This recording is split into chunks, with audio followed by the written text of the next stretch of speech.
بسم الله الرحمن الرحيم الحمد لله رب العالمين اللهم صل على سيدنا محمد وعلى آل سيدنا محمد.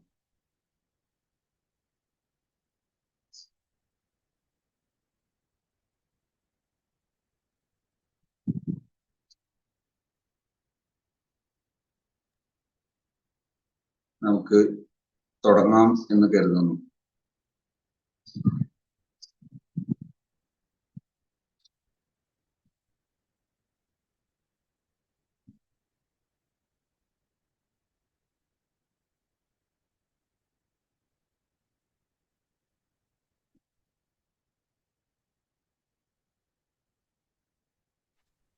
Happy സോണിന്റെ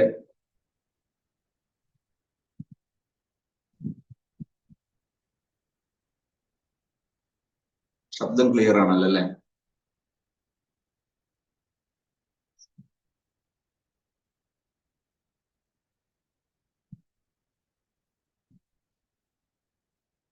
okay.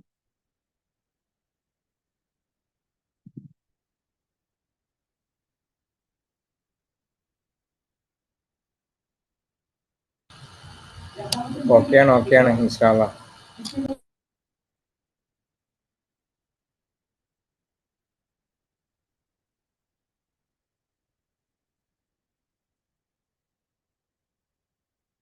നമ്മൾ ഇന്ന് ചർച്ച ചെയ്യാൻ ഉദ്ദേശിക്കുന്ന ഹാപ്പി സോണിന്റെ വ്യത്യസ്ത പദ്ധതികളിൽ ഒന്നാണ് വിദ്യാഭ്യാസ സംരംഭത്തിൽ പുതിയ ഈ കരിക്കുലത്തിന്റെ സാധ്യതകൾ ഓപ്പൺ ചെയ്യുക എന്നുള്ളത്. അൽഹംദുലില്ലാഹ് ചെറിയ കാലയളവിനിടയിൽ വിപ്ലവകരമായ നല്ലൊരു മുന്നേറ്റം നമുക്ക് സാധിച്ചു എന്നത് എല്ലാവരുടെയും സഹകരണത്തിന്റെയും എല്ലാവരുടെയും പിന്തുണയുടെയും ഒരു ഫലമാണ്. അതിൽ ഭാഗവാക്കായ എല്ലാ സഹൃദയരെയും നിറഞ്ഞ മനസ്സോടെ അഭിനന്ദിക്കാൻ നമ്മൾ ഈ സമയം ഉപയോഗിക്കുകയാണ്.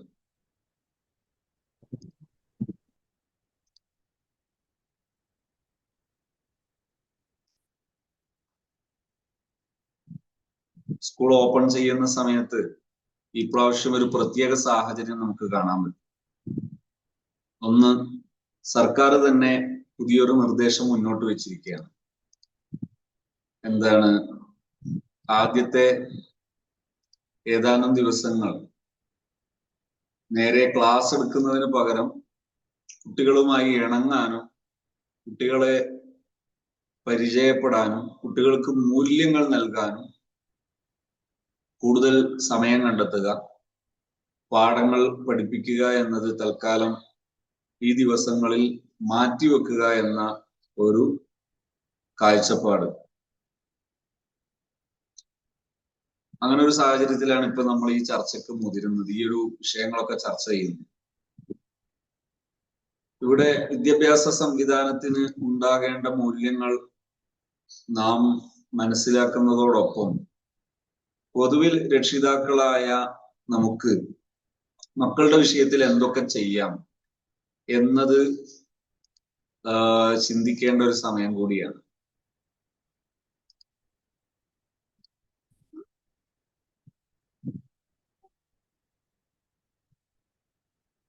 ഒരു രക്ഷിതാവിനും സ്കൂളിലേക്ക് കുട്ടികളെ അയക്കുന്ന സമയത്ത് പ്രധാനമായും ചില വിഷയങ്ങൾ മനസ്സിലാക്കേണ്ടതുണ്ട്. അതിലൊന്ന്, നമ്മുടെ മക്കൾക്ക് നമ്മൾ നൽകുന്ന പാരന്റിങ്ങിന്റെ ഭാഗമാണ് അവരുടെ വിദ്യാഭ്യാസം. ഈ വിദ്യാഭ്യാസം നൽകുന്ന സമയം അവർക്ക് നാം വിദ്യാഭ്യാസം നൽകുന്നതോടൊപ്പം തന്നെ മനസ്സമാധാനവും സന്തോഷവും ലഭിക്കേണ്ടത് കൂടി അനിവാര്യമാണ്. അതും നമ്മളിൽ നിന്ന് തന്നെയാണ് ലഭിക്കേണ്ടത്. അത് നമുക്ക് സാധ്യമാകുന്നുണ്ടോ എന്നത് നാം വിലയിരുത്തണം. നമ്മുടെ മക്കൾക്ക് വിദ്യാഭ്യാസം പകർന്നു നൽകുമ്പോൾ അതിനുവേണ്ടി അവരെ സ്കൂളിലേക്കോ അതുപോലെ മറ്റു വിദ്യാലയങ്ങളിലേക്കോ ഒക്കെ അയക്കുമ്പോൾ അവർക്കത് അവിടെ വെച്ച് ലഭിക്കുന്നുണ്ടോ എന്ന് മനസ്സിലാക്കുക. അതോടൊപ്പം തന്നെ ആ വിദ്യാഭ്യാസം ലഭിക്കുന്നതിന്റെ പേരിൽ അവർക്ക് സമാധാനം നഷ്ടപ്പെടുന്നുണ്ടോ, അല്ലെങ്കിൽ സമാധാനത്തിന് പകരം സ്ട്രെസ് ആണോ കിട്ടുന്നത് എന്ന് നാം വിലയിരുത്തുകയും മനസ്സിലാക്കുകയും ചെയ്യും. അഥവാ ഈ വിഷയത്തിൽ എവിടെയെങ്കിലും പരുക്കുകൾ ഉണ്ടെങ്കിൽ അത് പരിഹരിക്കേണ്ട ഉത്തരവാദിത്വം നമുക്ക് കൂടിയുണ്ട്. ഒരു ദിവസം ഒരു രക്ഷിതാവ് ഒരു കുട്ടിയെയും കൂട്ടിയിട്ട് എന്നെ സമീപിച്ചു. 6 മാസത്തോളമായി ക്ലാസ് തുടങ്ങിയിട്ട്. പക്ഷേ വിരലിൽ എണ്ണാവുന്ന ദിവസങ്ങളാണ് ഈ കുട്ടി വിദ്യാലയത്തിലേക്ക് പോയത്. അത് വലിയ പ്രശ്നങ്ങളാണ്. ആ പ്രശ്നങ്ങൾ ഇങ്ങനെ പറഞ്ഞു. മദ്രസയിൽ പോയിട്ടില്ല, സ്കൂളിൽ പോയിട്ടില്ല, പോയ ദിവസങ്ങൾ പ്രശ്നങ്ങളുടേതുമാണ്, സങ്കീർണതകളുടേതാണ് എന്നൊക്കെ കൂടെ പറഞ്ഞപ്പോ ഞാൻ ഈ കുട്ടിയോട് ഇങ്ങനെ ചോദിച്ചു. ഓരോന്നോരോന്നായിട്ട് ചോദിച്ചു. കുട്ടിയെ കുറിച്ച് പരാതി പറഞ്ഞ വിഷയങ്ങൾ ഓരോന്നും കുട്ടിയോട് ചോദിച്ചു. അതിൽ പരാതി പറഞ്ഞ ഏകദേശ വിഷയങ്ങളും കുട്ടി സ്വയം പരിഹരിക്കാൻ ഏറ്റെടുത്തു. ലാസ്റ്റ് ആ കുട്ടി എന്നോട് പറഞ്ഞു, സ്കൂളിൽ പോകാൻ ഞാൻ ഒരുക്കമല്ല. അപ്പൊ ഞാൻ ചോദിച്ചു, എന്താണ് മോന്റെ പ്രശ്നമെന്ന് എന്നോട് പറയാൻ പറ്റുമോ? അതെ, പറയാം. എന്താണ്? എന്നോട് എന്റെ അധ്യാപകൻ മോശമായി പെരുമാറി. അത് കൃത്യമായി പറഞ്ഞു. ഞാനത് ഫുള്ളായിട്ട് ഇവിടെ ഉദ്ധരിക്കുന്നില്ല. ഞാൻ അത് പ്രധാന അധ്യാപകനോട് പരാതി പറഞ്ഞു. പ്രധാന അധ്യാപകൻ നടപടിയെടുത്തത് ഞാൻ കാരണമാണ്. ഒരു നടപടി എടുത്തു. ആ നടപടി എടുത്തത് ഞാൻ കാരണമാണെന്ന് വന്നപ്പോ അത് എന്നോടുള്ള ഒരു ശത്രുതയായി മാറി. അതെനിക്ക് കൂടുതൽ പ്രയാസമായി. ഇപ്പൊ എനിക്ക് ആ സ്കൂളിനെ കുറിച്ച് ആലോചിക്കുമ്പോ പോലും പ്രശ്നമാണ്. ഇതായിരുന്നു ആ കുട്ടിയുടെ ഉത്തരം. അപ്പൊ അതിനുശേഷം ഈ പ്രധാനാധ്യാപകൻ നടപടിയെടുത്തതിന് ശേഷം പിന്നീട് പ്രയാസം ഉണ്ടായിട്ടുണ്ടോ? ആ കുട്ടി ഇങ്ങനെ എണ്ണി പറഞ്ഞു. പ്രയാസങ്ങൾ ഓരോന്നും എണ്ണി പറഞ്ഞു. സ്വാഭാവികമായും ഒരു കുട്ടിക്ക് കിട്ടേണ്ട മനസ്സമാധാനവും ഒരു കുട്ടിക്ക് കിട്ടേണ്ട സ്വസ്ഥതയൊക്കെ ബോധപൂർവം നശിപ്പിക്കുന്ന രീതിയിലുള്ള ഇടപെടലുകൾ ആ ഒരു അധ്യാപകന്റെ ഭാഗത്തു നിന്ന് ഉണ്ടായിട്ടുണ്ടായിരുന്നു.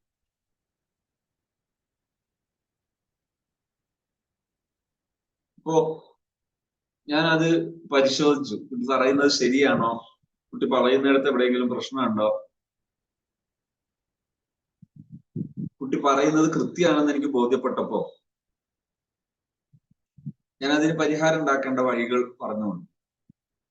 പക്ഷെ അവിടെ എന്നെ വേദനിപ്പിച്ചത് ഈ രക്ഷിതാവ് ഈ അർത്ഥത്തിൽ കുട്ടിയെ ഒരു വിശ്വാസ്യതയോടുകൂടെ കുട്ടിയെ ഒന്ന് കേൾക്കാനോ കുട്ടിയായിട്ടൊന്ന് സംവദിക്കാനോ ആ രക്ഷിതാവിന് കഴിയാതെ പോയത് അതൊരു വലിയ ഭീകരമായ ഒരു പ്രശ്നമാണ്.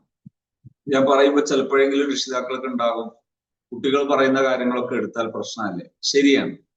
കുട്ടികൾ പറയുന്ന എല്ലാ കാര്യങ്ങളും തൊടാതെ വിഴുങ്ങണം എന്ന് ഒരിക്കലും പറയരുത്, ശരിയല്ല. പക്ഷേ കുട്ടികൾ പറയുന്നതിനെ കാടടച്ച് വെടിവെച്ച് അതിനെ അന്ധമായി മുൻധാരണയോടുകൂടെ നിഷേധിക്കുന്നതും ശരിയാണ്. അതായിരുന്നു ഇവിടെ സംഭവിച്ചത്. കാരണം ഈ കുട്ടിക്ക് പറ്റിയ ഒരു പ്രയാസം, ആ പ്രയാസം എന്താണ് എന്ന് അറിയാനുള്ള ഒരു ഉത്തരവാദിത്തം രക്ഷിതാവിനുണ്ട്. അവിടെ രക്ഷിതാക്കൾ എന്താ ചെയ്യേണ്ടത്?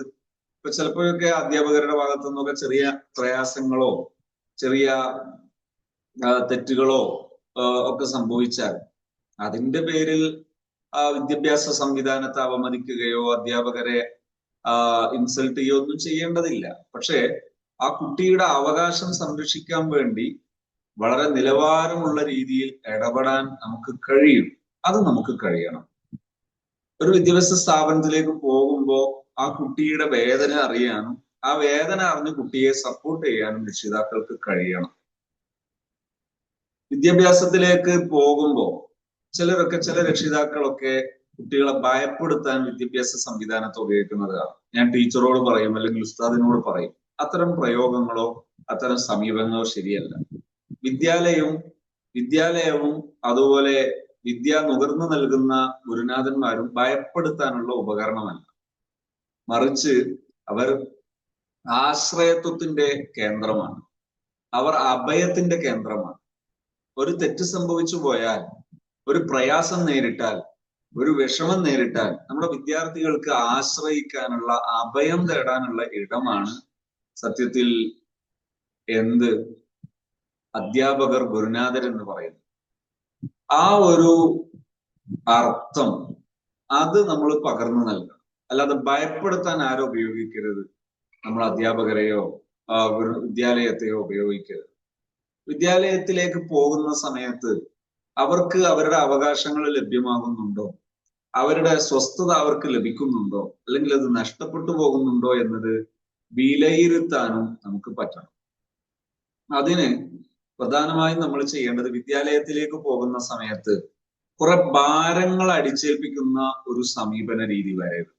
എന്ന് പറഞ്ഞാൽ വിദ്യാലയത്തിലേക്ക് പറഞ്ഞേക്കുമ്പോ കുട്ടികളോട് പിന്നെ അങ്ങനെ ശ്രദ്ധിക്കണം, ഇങ്ങനെ പഠിക്കണം, അങ്ങനെ കുറെ പറയുന്നതിന് പകരം പ്രതീക്ഷയുള്ള നല്ല വാക്കുകൾ പറയാൻ നാം പരിശീലിക്കണം. ഉദാഹരണത്തിന്, മോന് അല്ലെങ്കിൽ മോൾക്ക് നന്നായിട്ട് പഠിക്കാൻ കഴിയും, മോൾക്ക് നല്ല ഉയരങ്ങളിലേക്ക് എത്താൻ പറ്റും, മോൾക്ക് ആകാവുന്നതൊക്കെ ചെയ്താൽ മതി, ഇങ്ങനെയൊക്കെ പറയാം. അല്ലാതെ പരമാവധി അങ്ങനെ ശ്രദ്ധിക്കണം, ഇങ്ങനെ ശ്രദ്ധിക്കണം, അങ്ങനെ ആകരുത്, ഇങ്ങനെ ആകരുത്, ഇങ്ങനെ പറയുന്നതിലുപരി ഫലപ്പെടുക, കൂടുതൽ ഫലം ചെയ്യുക, നിനക്ക് കഴിയുന്നത്ര പഠിച്ചാൽ മതി. വിദ്യാലയം നമ്മുടെ ഈ ലോകത്തെ ഏറ്റവും ഉന്നതമായ, ഔന്നത്യമുള്ള, മഹത്വമുള്ള, ഏറ്റവും നല്ല മാനുഷിക മൂല്യമുള്ള കേന്ദ്രമാണ് വിദ്യാലയം എന്നൊരാശയം കുട്ടികൾക്ക് കിട്ടും വിധമാണ് കുട്ടികളോട് പെരുമാറേണ്ടത്. എന്ന് മാത്രമല്ല, നാം രക്ഷിതാക്കൾ ബോധവാന്മാരായാൽ ഒരു പരിധി വരെ നമുക്ക് വിദ്യാലയങ്ങളിൽ നല്ല അവസ്ഥ കൊണ്ടുവരാൻ കഴിയും. ചിലപ്പോഴൊക്കെ ചിലയിടത്ത്, അപൂർവമായ ചിലയിടത്തൊക്കെ അധ്യാപകരുടെ ചില ചൂഷണങ്ങൾ വളരെ അത്യപൂർവമായിരിക്കാം ഉണ്ടാകാറുണ്ട്. ആ ചൂഷണങ്ങൾ നാം ഇല്ലാതാക്കണം. അതിന് നാം രക്ഷിതാക്കളും കുറച്ചൊക്കെ ബോധവാന്മാരാണ്. ഞാനൊരു ചെറിയ സംഭവം പറയാം. ഈ അടുത്ത് ഒരു ദിവസം ഒരു 8ാം ക്ലാസ് പഠിക്കുന്ന ഒരു മോള്, അവര് ഒരു വിദ്യാലയത്തിൽ നിന്ന് ക്ലാസ്സിലേക്ക് വരികയാണ്, വീട്ടിലേക്ക് വരികയാണ്. വീട്ടിലേക്ക് വരുന്ന സമയത്ത് പേടിച്ച് വിറച്ച് ആകെ അസ്വസ്ഥയാണ്. വീട്ടിലെത്തിയിട്ട് ഭക്ഷണം കഴിക്കുന്നില്ല, ഒന്നും ചെയ്യുന്നില്ല, ഭയങ്കര അസ്വസ്ഥയാണ്. അപ്പൊ മോളോട് ചോദിച്ചു, എന്താണ് കാര്യം? ഉണ്ടായ സംഭവം എന്താ അറിയോ? സ്വന്തം മാതാവ്, ഈ കുട്ടിയുടെ മാതാവ് ആ കുട്ടിയുടെ ടീച്ചറെ വിളിച്ചു. എന്നിട്ട് എന്തോ ഒരു അത്യാവശ്യത്തിന് കുട്ടിയെ നേരത്തെ ആക്കാമോ എന്തോ മറ്റോ ചോദിച്ചു. അത് ഈ ടീച്ചർക്ക് ഇഷ്ടപ്പെടാത്തതിന്റെ പേരിൽ ആ ടീച്ചർ ക്ലാസ്സിൽ വെച്ച് നിരന്തരം ഈ കുട്ടിയെ ഹറാസ് ചെയ്യുന്ന രീതിയിൽ സംസാരിച്ചു. അത് ആ കുട്ടിയെ വല്ലാതെ വേദനിപ്പിച്ചു. എന്ന് മാത്രമല്ല, ഇനി നാളെയും ഈ ടീച്ചറുടെ മുമ്പിലേക്ക് വരണമല്ലോ എന്ന് ആലോചിക്കുമ്പോഴെല്ലാം ഈ മകൾക്ക് ആകെ അസ്വസ്ഥതയാകാം. നമ്മൾ ഈ സമയത്ത് ചില രക്ഷിതാക്കളൊക്കെ എന്താ ചെയ്യാന്നറിയാം, അത് പിന്നെ ഈ ടീച്ചറുടെ ഭാഗം ന്യായീകരിക്കുകയോ അല്ലെങ്കിൽ അവിടെ അവരെ വെള്ളപൂശുകയോ ചെയ്താൽ പ്രശ്നം സങ്കീർണമാകും. കാരണം ഇനി ഈ കുട്ടിക്ക് പരിഹാരത്തിനൊരു ഇടം ഇല്ല. മറിച്ച് നിഷ്കളങ്കമായി ഈ കുട്ടിയെ കേൾക്കുകയും അതിനുശേഷം ആ അധ്യാപകരോട് അല്ലെങ്കിൽ അവിടെയുള്ള പ്രധാന അധ്യാപകരോട് എന്താണ് അവിടെ നടന്നത് എന്ന് അന്വേഷിക്കാനും എന്നിട്ട് അതിനൊരു രമ്യമായ പരിഹാരം അത് കാണാനും നാം സന്നദ്ധരാകണം. അവിടെ ഒളിച്ചു കളിക്കരുത്. ആർക്ക് അബദ്ധങ്ങൾ പറ്റിയാലും, അധ്യാപകർക്കായാലും രക്ഷിതാക്കൾക്കായാലും, നമുക്ക് ആർക്ക് അബദ്ധം പറ്റിയാലും അബദ്ധങ്ങൾ തിരുത്തിയാൽ മതി. അബദ്ധങ്ങൾ എന്ത് ചെയ്യരുത്, അഹങ്കാരവും വെച്ചു പൊറുപ്പിക്കുകയോ അല്ലെങ്കിൽ അത് ഒളിച്ചു കളിക്കുകയോ ചെയ്യരുത്. പകരം അത് തിരുത്തണം. തിരുത്തുന്ന സമയത്ത് നമ്മൾ രക്ഷിതാക്കൾ ശ്രദ്ധിക്കേണ്ടത്, വിദ്യ എന്നത് വലിയ മഹത്വമുള്ളൊരു സംഭവമാണ്. നമ്മുടെ അധ്യാപകർക്കോ ഗുരുനാഥന്മാർക്ക് എവിടെയെങ്കിലും ചെറിയ മിസ്റ്റേക്കുകൾ സംഭവിക്കുമ്പോഴേക്ക് അവരെ പരസ്യമായി ജനമധ്യത്തിൽ അവമതിക്കുകയോ അല്ലെങ്കിൽ അവരെ പരസ്യമായി ഇൻസൾട്ട് ചെയ്യുകയോ ഇതൊന്നും ചെയ്യേണ്ട ആവശ്യമില്ല. നമ്മൾ നിലവാരത്തിൽ നിന്ന് താഴോട്ടിറങ്ങേണ്ട ആവശ്യമൊന്നുമില്ല. നിലവാരത്തിൽ നിന്നുകൊണ്ട് തന്നെ എല്ലാം പരിഹരിക്കാനും എളുപ്പ വഴികളുണ്ട്. ഇന്ന് വിദ്യാലയങ്ങളിൽ പലപ്പോഴും അതൊരു ട്രോളിംഗ് ട്രെൻഡായിട്ട് മാറിയിട്ടുണ്ട്. എന്താണ്, കുട്ടികളെ പിടിക്കാൻ ഇറക്കുന്ന ആൾക്കാരായിട്ട് അധ്യാപകരെ ചിത്രീകരിക്കപ്പെടുന്ന ഷോർട്ട് വീഡിയോകളൊക്കെ വരാൻ തുടങ്ങി. അങ്ങനെയൊക്കെ എത്താൻ കാരണം ഒരു പക്ഷേ എൻ്റെ ഒരു കരുതൽ അല്ലെങ്കിൽ എൻ്റെ ഒരു തോന്നൽ, അധ്യാപകരിൽ വലിയൊരു സമൂഹം അവരുടെ ഉത്തരവാദിത്വം നിർവഹിക്കുന്നതിനിടയിൽ അവരുടെ മുമ്പിൽ വന്നിരിക്കുന്ന വിദ്യാർത്ഥികൾക്ക് അവരർഹിക്കുന്ന വിജ്ഞാനം ഒരു മനസ്സമാധാനത്തോടെ പകർന്നു കൊടുക്കാൻ പറ്റാത്തതിന്റെ ഒരു ദുരന്ത ഫലമാണ് ഇങ്ങനെയൊക്കെ സംഭവിച്ചത് എന്ന് വിശ്വസിക്കുന്നവരാണ് ഞാൻ ഇത് പറയുമ്പോൾ ആയിരക്കണക്കിന് അനുഭവം പലരിൽ നിന്ന് കേട്ടത് എനിക്കറിയാം. പഠിക്കുന്ന കാലത്ത് ഒന്ന് നല്ല രീതിയിൽ ഈ അടുത്ത് ഒരു പ്രശസ്തനായ ഒരാളുടെ ഒരു മോട്ടിവേഷണൽ സ്പീക്കറുടെ ഒരു അനുഭവം, ഒരു സംസാരം എന്റെ ശ്രദ്ധയിൽപ്പെട്ടു. അതിങ്ങനെയാണ്: എന്നെ ഒരു കണക്ക് പഠിക്കുന്ന ടീച്ചർ ഉണ്ടായിരുന്നു. ആ ടീച്ചർ എപ്പോഴും പൊട്ടനെന്ന് വിളിക്കുമായിരുന്നു. എന്നെ കണക്കിൽ നിന്ന് വളരെ അകറ്റിയത് ആ ടീച്ചറാണ്. പിന്നീട് ഞാൻ അതേ വിദ്യാലയത്തിൽ ഗസ്റ്റ് ആയിട്ട് പങ്കെടുക്കുകയും ടീച്ചർമാർക്ക് ക്ലാസ് എടുക്കുകയും ചെയ്തു. ആ ക്ലാസ് എടുക്കുന്ന ടീച്ചേഴ്സ് കൂട്ടത്തിൽ എന്നെ കണക്ക് പഠിപ്പിച്ച ആ ടീച്ചറും ഉണ്ടായിരുന്നു. ഞാൻ അവരെ പഠിപ്പിച്ചു എങ്ങനെ കുട്ടികളെ പഠിപ്പിക്കണമെന്ന്. അദ്ദേഹത്തിന്റെ കമന്റ് ആണത്. അദ്ദേഹത്തിന്റെ വാക്കിൽ ആരോഷങ്ങളുണ്ട്. അതിൽ പ്രധാനമാണ് എന്നെ കണക്കിൽ നിന്ന് അകറ്റിയത് ആ ടീച്ചറാണ് എന്നത് ഒന്ന്. രണ്ട്, എന്നെ നിരന്തരം പൊട്ടനെന്ന് വിളിച്ചിട്ടുണ്ട് എന്നത് രണ്ട്.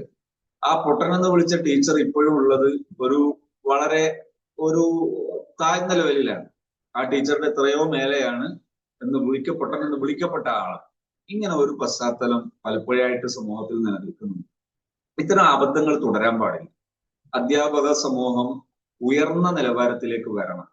അവർ കുട്ടികളുടെ അവകാശം സംരക്ഷിക്കുന്നവരാകണം. അവകാശം സംരക്ഷിക്കുമ്പോൾ തന്നെ കുട്ടികൾക്ക് ആവശ്യമായ വിജ്ഞാനം പകർന്നു കൊടുക്കുക എന്നുള്ളതൊക്കെ എളുപ്പമാർഗമാണ്. അതിന് കൃത്യമായ പരിശീലനങ്ങൾ നേടണം.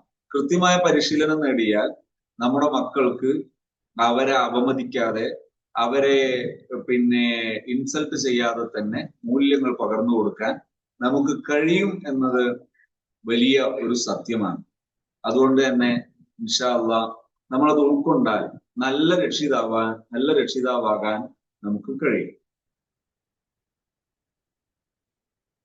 ഇനി മറ്റൊരു വിഷയം, നമ്മുടെ ഈ വർഷാരംഭം തുടങ്ങുന്ന സമയത്ത് നമ്മുടെ മക്കളുടെ കൂടെ നമ്മളൊന്ന് ഇരിക്കണം ഒരു കുറച്ച് സമയം.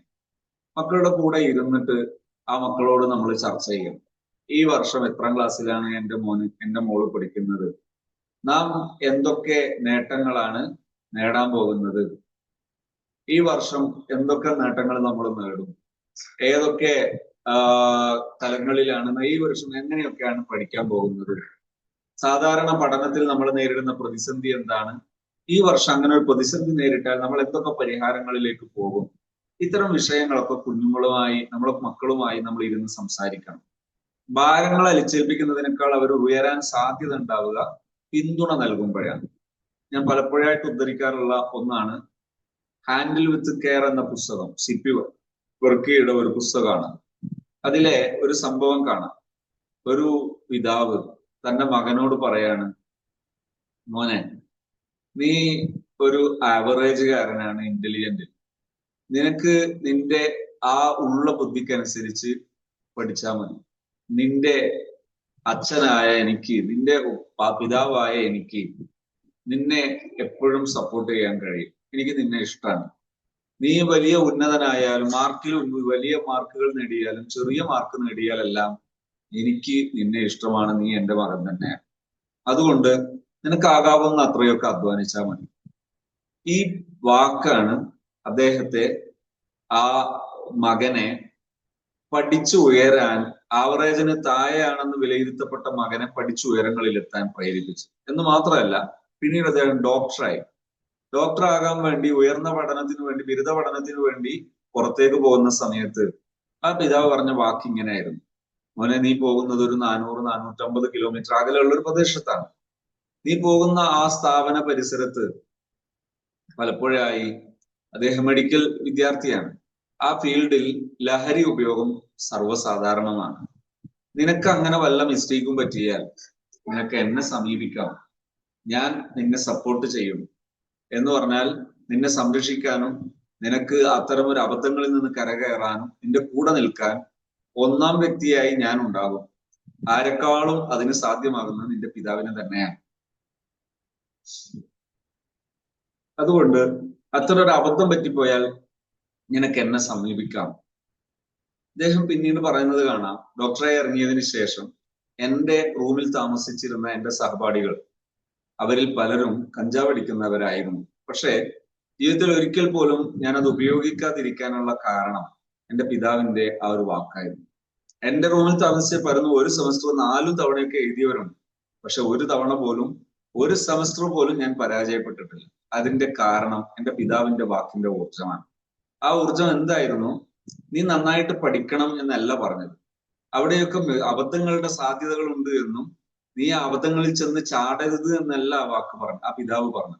ആ പിതാവ് പറഞ്ഞ വാക്ക്, നിനക്ക് പഠിക്കാനാകാവുന്ന അത്ര പഠിച്ചാൽ മതി എന്നായിരുന്നു ആ പിതാവ് പറഞ്ഞത്. മറ്റൊന്ന്, നീ അബദ്ധങ്ങളിൽ ചാടരുതെന്നല്ല ആ പിതാവ് പറഞ്ഞു. നിനക്ക് വല്ല അബദ്ധവും പറ്റിയാൽ നീ ഭയപ്പെടേണ്ടതില്ല, നിനക്ക് എന്നെ സമീപിക്കാം, ഞാൻ നിന്നെ പിന്തുണക്കാം. ഈ വാക്കാണ് അദ്ദേഹം പറഞ്ഞു. ഒരു തവണ പോലും, ഒരു ഒഴിവ് സമയം പോലും അത്തരം ഒരു ലഹരിയിലേക്ക് ചെന്ന് പെടാതിരിക്കാൻ എനിക്ക് ധൈര്യം പകർന്നത് ഈ വാക്കാണെന്ന് പറയുന്നത് കാണാം. ഞാൻ പലപ്പോഴായി എൻ്റെ ഈ പരിശീലന കാലയളവിൽ ധാരാളം പേർ നമ്മുടെ ഹാപ്പി സോൺ സിസ്റ്റത്തിൽ പരിശീലിക്കപ്പെട്ടിട്ടുണ്ട്. ആ ട്രെയിനിങ്ങിന് വിധേയരായവരുടെ കൂട്ടത്തിൽ പലപ്പോഴായിട്ട് നാം ഈ ഒരു ശൈലി പ്രയോഗിക്കുന്ന സമയത്ത് മറ്റ് ശൈലികളെക്കാൾ കൂടുതൽ ഫലം ചെയ്യുന്നത് ഈ സമീപന രീതിയാണ്. നമ്മുടെ മക്കൾക്ക് ധൈര്യം പകരുന്ന സമീപന രീതി ഉണ്ടാകും എന്ന് പറഞ്ഞാൽ തെറ്റിദ്ധരിക്കരുത്. കുട്ടികളിൽ ഒരു അബദ്ധം ഉണ്ടാകുമ്പോൾ അബദ്ധത്തെ ശരിവെക്കരുത്, അത് പ്രത്യേകം ശ്രദ്ധിക്കണം. അയാൾ മിസ്റ്റേക്ക് ചെയ്താൽ ഉഷാറായിട്ടുണ്ട് എന്ന് പറയുന്നവരായി രക്ഷിതാവ് മാറരുത്. അതുപോലെ ഒരു മറ്റൊരാളെ ആക്രമിക്കുകയോ മറ്റൊരാളുടെ അവകാശം ലംഘിക്കുകയോ അങ്ങനെയുള്ള ഏതെങ്കിലും തെറ്റായ കാര്യങ്ങൾ ചെയ്ത് അതിൽ ആത്മാഭിമാനം കൊള്ളുന്ന ദുരഭിമാനിയായി നമ്മുടെ മക്കൾ മാറുമ്പോൾ, അല്ലെങ്കിൽ അത്ര അബദ്ധങ്ങൾ ചെയ്യുമ്പോൾ ആ അബദ്ധത്തെ പിന്തുണക്കുന്നവരായി മാതാപിതാക്കൾ മാറരുത്. പകരം അത് തിരുത്തണം. എങ്ങനെയാണ് തിരുത്തേണ്ടത്? ആ കുട്ടിയുടെ കൂടെ നിന്ന് ആ കുട്ടിയെ പിന്തുണക്കുന്ന ഒരു വ്യക്തിയായി, സപ്പോർട്ടീവ് പേഴ്സൺ ആയിട്ട് പാരന്റ്സിന് മാറാൻ പറ്റണം. അങ്ങനെ സമീപിക്കാൻ പറ്റിയാൽ നമ്മുടെ മക്കളുടെ ജീവിതത്തിൽ നമുക്ക് നല്ല മാറ്റം ഉണ്ടാക്കാൻ കഴിയും. പുതിയ ഈ അധ്യയന വർഷം നാം നമ്മുടെ വീട്ടിൽ പഠനത്തിന് അവസരം ഒരുക്കണം. നമ്മുടെ മക്കൾക്ക് പണ്ടത്തതുപോലെ അനാവശ്യമായി ട്യൂഷനൊക്കെ പോയി സമയം കളയേണ്ടതില്ല. ചിലപ്പോഴൊക്കെ ട്യൂഷനെ കുറിച്ച് ഞാൻ പറയാറുണ്ട്. ട്യൂഷൻ നടത്തുന്നവരുണ്ടെങ്കിൽ എന്നോട് ദേഷ്യമൊന്നും വേണ്ട. എല്ലാ ട്യൂഷൻ ഇങ്ങനെയാണെന്നൊന്നും ഞാൻ ആക്ഷേപിക്കുകയും ചെയ്യുന്നില്ല. പലപ്പോഴും സ്കൂളിൽ നിന്ന് 2 തല്ല് തല്ലുന്നതിന് പകരം ട്യൂഷനിൽ നിന്ന് 10 തല്ല് തല്ലുന്നു, എന്നിട്ട് അത് കൊള്ളാൻ വേണ്ടി ക്യാഷ് കൊടുത്ത് കുട്ടികളെ അയക്കുന്നു ചിലപ്പോഴൊക്കെ ഞാൻ പറയാറുണ്ട്. അതറിയാവുന്ന ചില ട്യൂഷനുകൾ അങ്ങനെ ആയതുകൊണ്ടാണ്. പകരം നമ്മുടെ വീടുകളിൽ തന്നെ രക്ഷിതാക്കൾ നമ്മുടെ മക്കളുടെ കൂടെ ഇരുന്ന് അവരുടെ ചാപ്റ്റർ ഏതാണ്, ആ ചാപ്റ്ററുമായി ബന്ധപ്പെട്ട് അവർക്ക് മനസ്സിലാകേണ്ട വിഷയങ്ങൾ എന്താണ്, ആ വിഷയം ഒന്നിച്ചിരുന്ന് സെർച്ച് ചെയ്യാം. AI ഉപയോഗിക്കാം, ChatGPT ഉപയോഗിക്കാം, ഡീപ്പ് ഇത് ഉപയോഗിക്കാം. അങ്ങനെ ഒരുപാട് സംവിധാനങ്ങളുണ്ട്. ഈ സംവിധാനങ്ങളൊക്കെ സെർച്ച് ചെയ്ത് കുട്ടികളുടെ കൂടെ ഇരുന്ന് നമ്മളൊന്നും പഠിച്ചാൽ കുറവൊന്നുമല്ല, നമുക്കും മനസ്സിലാകുന്നതൊക്കെ ഉള്ളൂ. അപ്പോ നമ്മൾ അവരുടെ കൂടെ ഇരുന്ന് ചില വിഷയങ്ങളൊക്കെ ഒന്ന് പഠിക്കുക. എന്നാൽ അത് വൻ വിപ്ലവകരമായ മാറ്റം ഉണ്ടാകും. എത്രത്തോളം എന്നറിയോ? കുട്ടികൾക്കുണ്ടാകാറുള്ള സോഷ്യൽ മീഡിയ ദുരുപയോഗം അതില്ലാതാകാനൊക്കെ ഇത് വലിയ സാധ്യത ഉണ്ടാകും. ഇതിന് പറയുന്നതാണ് social media literacy, social media സാക്ഷരത. അതിനുപയോഗിക്കാൻ കഴിയുന്ന ഒന്നാണ്. ഇനി നമ്മുടെ മക്കളിൽ സ്വഭാവ ദൂഷ്യങ്ങൾ ഇല്ലാതിരിക്കാൻ എന്താണ് ചെയ്യേണ്ടത്? നാം മക്കളോട് സംസാരിക്കുന്ന സമയത്ത് നിലവാരമുള്ള വാക്കുകളും നിലവാരമുള്ള സമീപന രീതിയും സ്വീകരിക്കുക. എല്ലാറ്റിനും ഷൗട്ട് ചെയ്യുന്ന രീതി ഒഴിവാക്കുക. അസഭ്യം പറയാതിരിക്കുക. ജീവികളുടെ, പോത്ത് പോലെയുള്ള ജീവികളുടെ പേരൊക്കെ മക്കളെ വിളിക്കുന്ന സ്വഭാവം ഉപേക്ഷിക്കുക. പൊട്ടൻ എന്ന് വിളിക്കുന്ന സ്വഭാവം ഉപേക്ഷിക്കുക. പകരം ബഹുമാനമുള്ള പദപ്രയോഗങ്ങൾ നടത്തുക. മക്കളോട് സംസാരിക്കുമ്പോൾ വളരെ നിലവാരത്തിൽ ഒരു വ്യക്തിയായി കണ്ട് മക്കളോട് സംസാരിക്കുക. ഇങ്ങനെയൊക്കെ ശീലിച്ചാൽ മക്കളുടെ സ്വഭാവം നന്നാകും, അവരുടെ പെരുമാറ്റ രീതി നന്നാകും. അവർക്ക് എവിടെയെങ്കിലും ഒരു പിശകുണ്ടായാൽ ആ പിശവിനെ പർവ്വതീകരിക്കുന്നതിന് പകരം ഒരു ഒന്നിച്ചിരുന്ന്, ഉദാഹരണത്തിന് ഒരു അബദ്ധം മക്കളുടെ കയ്യിൽ കണ്ടാൽ നമ്മളത് ആക്ഷേപിച്ച് പറയുന്നതിനുപരി ഒരു നല്ലൊരു സ്വസ്ഥമായൊരു സമയത്ത് അവനെ വിളിച്ച് നമ്മളൊന്ന് ഇരിക്കുകയല്ലേ, ഇരുന്ന് ഞാനൊരു കാര്യം കൂടെ മോനോട് സംസാരിച്ചോട്ടെ, അതെ എന്ന് പറയുന്ന സമയത്ത് ഇന്ന കാര്യം എന്റെ ശ്രദ്ധയിൽപ്പെട്ടിട്ടുണ്ടായിരുന്നു. ഉദാഹരണത്തിന് മോൻ ഒരു തെറ്റ് ചെയ്യുന്നത് എന്റെ ശ്രദ്ധയിൽപ്പെട്ടിട്ടുണ്ടായിരുന്നു. ആ തെറ്റ് ഇനി മോൻ ചെയ്യാതിരിക്കണം എന്ന് പറയാനാണ് ഇപ്പൊ ഞാൻ ഇവിടെ ഇരുന്നത്. എന്താണ് മോന് പറയാനുള്ളത്? ഇങ്ങനെ നിലവാരത്തിൽ ഇമോഷണൽ ആകാതെ പറയാൻ പറ്റിയാൽ ആ മക്കളിൽ നല്ല റിസൾട്ട് ഉണ്ടാകും.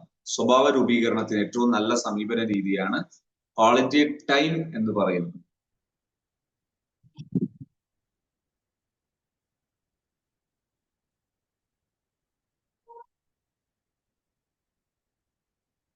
ഒരു 6 മിനിറ്റിന് ശേഷം ഒരു പക്ഷേ ലിങ്ക് കട്ടാവുകയാണെങ്കിൽ നിങ്ങൾക്ക് ഇതേ ലിങ്ക് തന്നെ പെട്ടെന്ന് ഉപയോഗിച്ചാൽ ശേഷം ഉപയോഗിച്ച് നിങ്ങൾക്ക് ജോയിൻ ചെയ്യാൻ കഴിയുള്ളൂ. ഇനി മറ്റൊരു വിഷയമുള്ളത്, ഇന്ന് മക്കളുടെ ഇടയിൽ വ്യാപകമായി വരാറുള്ള ഒരു വലിയൊരു പ്രതിസന്ധി തന്നെയാണ് ലഹരി. ലഹരി വരുന്ന സമയത്ത് എന്താണ് പരിഹാരത്തിന് ഉപയോഗിക്കേണ്ടത്? അതിന് കുറെ ബോധവൽക്കരണങ്ങൾ, ഇതൊക്കെ നല്ലത് തന്നെയാണ്, മോശമാണെന്ന് നമ്മൾ പറയുന്നില്ല. പക്ഷേ കുട്ടികൾക്ക് ബോധവൽക്കരണത്തെക്കാളെല്ലാം ഉപരി പ്രധാനപ്പെട്ട കാര്യം രക്ഷിതാക്കളുടെ തികഞ്ഞ പിന്തുണയും സ്നേഹത്തോടെയുള്ള പെരുമാറ്റ രീതിയും ക്വാളിറ്റി ടൈമും ഒക്കെ രക്ഷിതാക്കൾ ഉപയോഗിച്ച് ശീലിച്ചാൽ ആ മക്കൾ ലഹരിയിലോ പ്രണയത്തിലോ ചെന്ന് അകപ്പെടുകയില്ല. പക്ഷേ ഈ ക്വാളിറ്റി ടൈം എന്ന് പറയുന്നത്, അവരോട് നല്ല പെരുമാറ്റം എന്ന് പറയുന്നത് ഒരുപാട് സ്റ്റെപ്പുകളുണ്ട്, ഒരുപാട് നിലവാരങ്ങളുണ്ട്. അതിൽ ഉയർന്ന നിലവാരത്തിലേക്ക് എത്താൻ കഴിഞ്ഞാൽ അത് പ്രണയത്തിന് പരിഹാരമാണ്, അബദ്ധങ്ങൾ നിറഞ്ഞ പ്രണയത്തിന് പരിഹാരമാണ്, അതുപോലെ ലഹരി പെട്ടുപോകുന്നതിന് പരിഹാരമാണ്. അതുകൊണ്ട് ഈ കാര്യം ഒന്ന് ശ്രദ്ധിച്ചാൽ നമ്മുടെ മക്കളെ ലഹരികളിൽ നിന്ന് നമുക്ക് രക്ഷിക്കാം.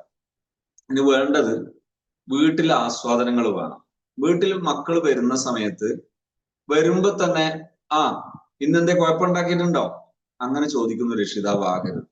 അല്ലെങ്കിൽ ഇന്ന് എന്തെങ്കിലും ഹോംവർക്ക് ചെയ്യാനുണ്ടോ, വരുന്ന സമയം തന്നെ ആദ്യം ചോദിക്കേണ്ട വാക്കല്ല.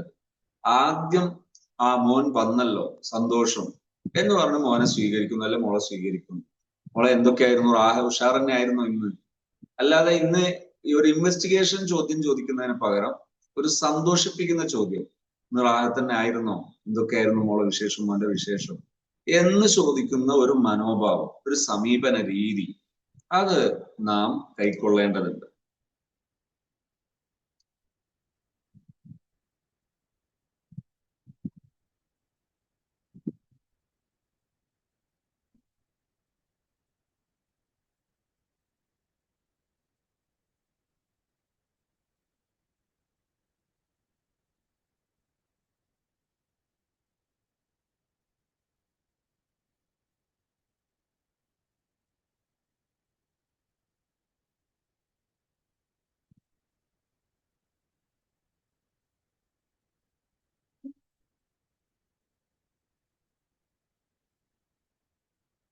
ഇപ്പോ ചിലര് സ്ക്രീനില് ഇങ്ങനെ വൈറ്റ് ബോർഡ് എടുക്കുന്നത് കൊണ്ടാണ് അന്ന് കട്ട് ചെയ്തത്.